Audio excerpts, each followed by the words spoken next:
You're getting your brain being smart. You're staying in your head. I tell people, stay in your head, you're dead. It's the heart where you'll find the breakthrough.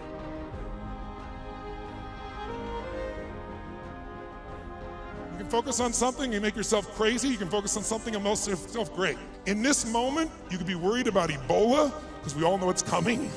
People are freaked out all over the world. 36,000 people die a year of flu, and the whole world is focused on Ebola. Because the news is not designed to inform you, it is designed to startle you. Because that's how you sell things.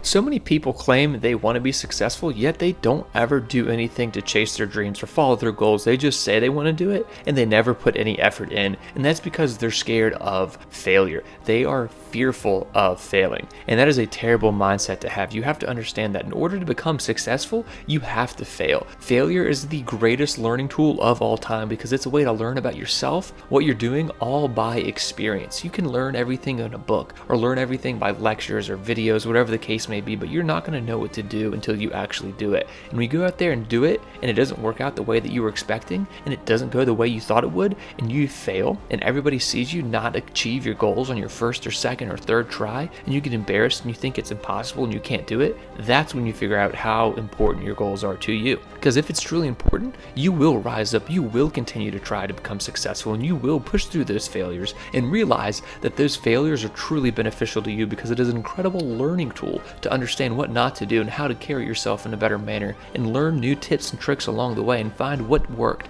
what didn't work, because a lot of times it's not about what you know, but what you know doesn't work is how important those things can be, incredibly important. But you never hear anybody talk about all the big failures they had. You only hear about the people talk about the great successes that they had that truly changed their life, when actuality is all those failures which helped make that happen. What do these people need to get started? Why aren't they starting? We all know the answer is fear. But the difference with you guys or me or anybody who's followed through is we're more afraid of what life would be like if we don't follow through than the person who's willing to settle for what they got and kind of hope it'll change and maybe purchase something for the moment and then not follow through on it. It's almost like people, overachievers, have a little more fear. They're a little more afraid of missing out. They're afraid of not being there, or they got a strong enough reason to follow through. So I'd say if you're looking at home, you want to give somebody some value, go, where do I start? I'm sick of this. That's a damn good place. You know what? It took me 10 years to change this part of my life. And when I talk to people, I say, really, if you look at your life, it wasn't 10 years, it was a moment. There's a moment when your life changes. There's a moment when your business changes. There's a moment when Mark was talking to me and he came to my third seminar. I'll never forget him. And he talks about how big he is. I am. He's standing in the front row. It's his third one in a row. He's hard to miss. Or it feels overwhelming. There are two ways, and I've done this with the greatest athletes in the world. I've done this with 4 different presidents of the United States. I've done it with billionaire clients. All you have to do to change your state is not try to think your way there. Like, I'm happy, I'm happy, I'm happy, and do a bunch of affirmations. Your brain's gonna go BS, you are not happy, right? What you need to do is make a radical change in the way you use what we call your physiology. It's a big word, it just means the way you use your physical body. So if you let someone else take control of your focus, your life will be in someone else's hands. So first decision is what you're gonna focus, second meaning. My father that day focused on he had to take care of his family, and the meaning was, I know what it was because he said it out loud, that I'm worthless. And when you come up with a meaning, it produces an emotion. And if you and I wanna look at the quality of our life, there's only a way to define it. One way really, that's real.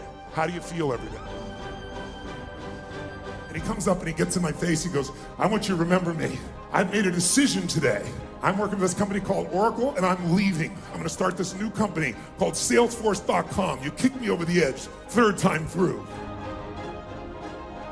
And he said, we're gonna do $100 million a year, and we're gonna change business around the world. Next year, they're gonna hit 10 billion, which he and I talked about in Fiji about 4 years ago. Decisions are what created this juggernaut that we see and that we all love, this community called Salesforce. If every day of your life you got $1 billion and every day you feel guilty or angry, by the way, nothing worse than an angry rich man or woman, isn't there? You just want to slap them, don't you? How do you have the right to be angry? But they find a way. But if you got $1 billion and you're angry and you're pissed off and you're guilty all the time, what is the quality of your life? Angry, pissed off, and guilty. If you have nothing, I live in Fiji a portion of the time. I have a home there and a resort there and kind of 2 families of villages there that I interact with the last 25 years. You don't have to be at the goal yet to feel alive again. You have to make progress. And the first step to progress is making a decision and buying the product. But then we don't do the second step.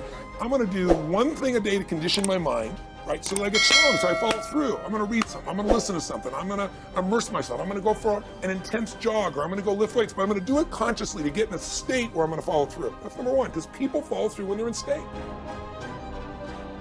If you want to see more videos like this, please consider subscribing for more.